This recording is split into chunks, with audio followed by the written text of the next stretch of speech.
Bonjour, je suis Bertrand du blog Réussir sa croisière à la voile.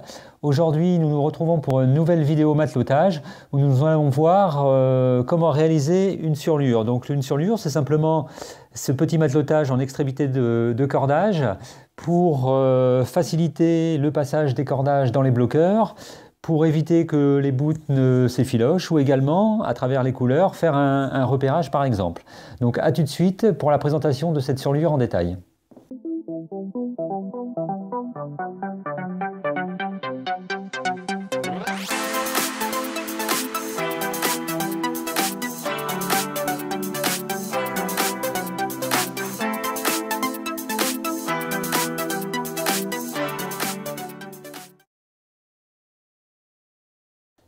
Donc au niveau matériel, c'est assez simple. On part de notre cordage qui est à surlier. Donc là, c'est un bel exemple. C'est un cordage qui s'est cassé. Donc il faut faire quelque chose. Il vous faut du fil à surlier. Donc simplement, soit c'est du fil à surlier traditionnel, qui est du fil polyester enduit, ou alors c'est de la garcette Dyneema. Moi, ce que je fais maintenant, parce que c'est beaucoup plus résistant. C'est plus résistant au ragage. Ça permet un serrage très efficace. Il n'y a pas d'élasticité. Voilà. Un couteau pour couper simplement cette garcette.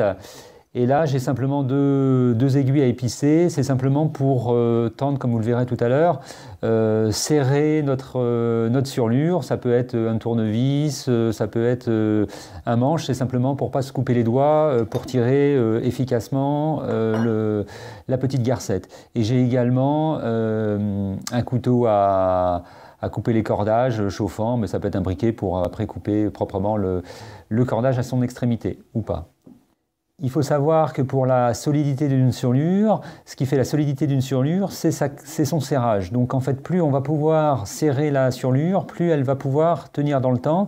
On va pouvoir également utiliser du petit fil Dyneema qui aurait tendance à glisser si elle était mal serrée.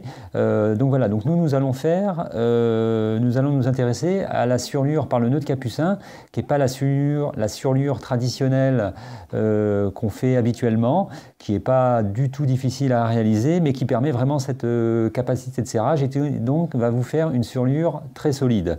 L'autre chose également à savoir, c'est qu'au niveau de la longueur de la surlure, il faut rester inférieur au diamètre du cordage pour pouvoir le serrer efficacement et avoir vraiment l'efficacité de la surlure. Une surlure plus longue n'est pas nécessaire.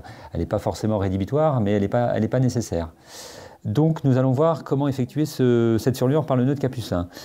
Donc pour la sinure, on prend notre petite garcette. Là j'ai 50 cm de garcette, c'est suffisant pour avoir du jeu pour pouvoir la serrer à la fin.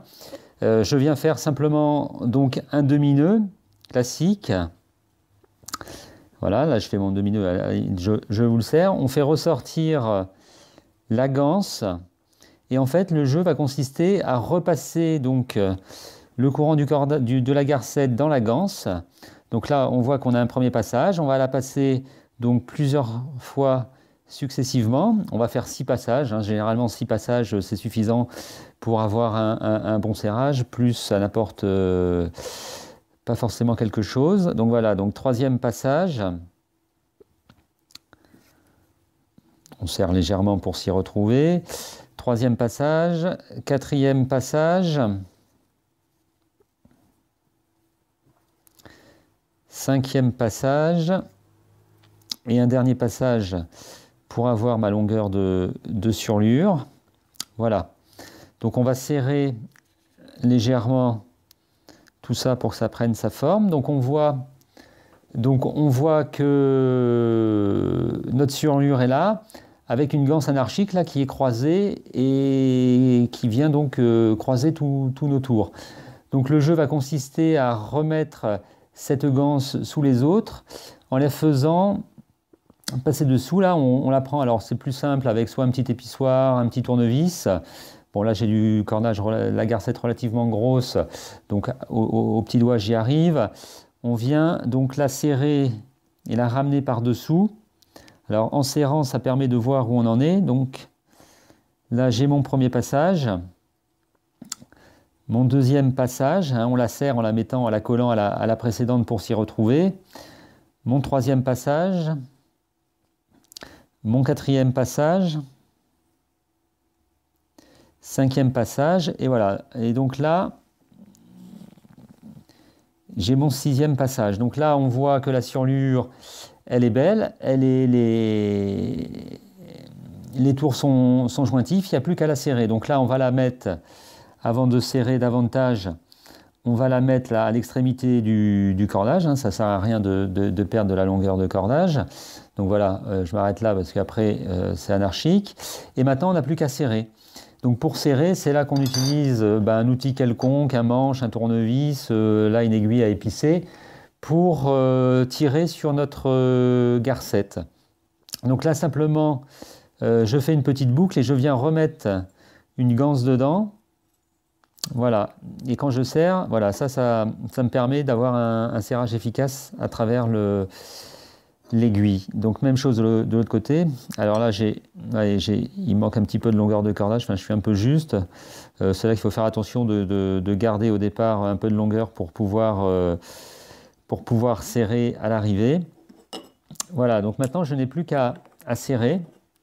Donc on voit que ça serre quand même de façon très efficace.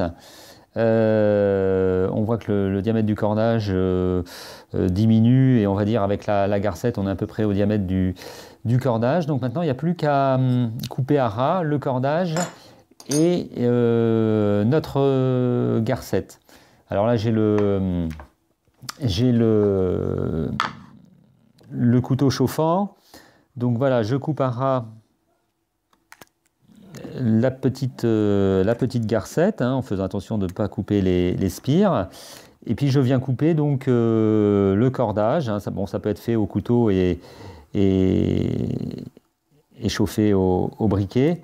Voilà. Donc là j'ai mon cordage qui est terminé, ma terminaison qui est faite. La surlure qui ne va plus bouger. On voit que c'est vraiment très très dur à ce niveau-là, que c'est très très comprimé.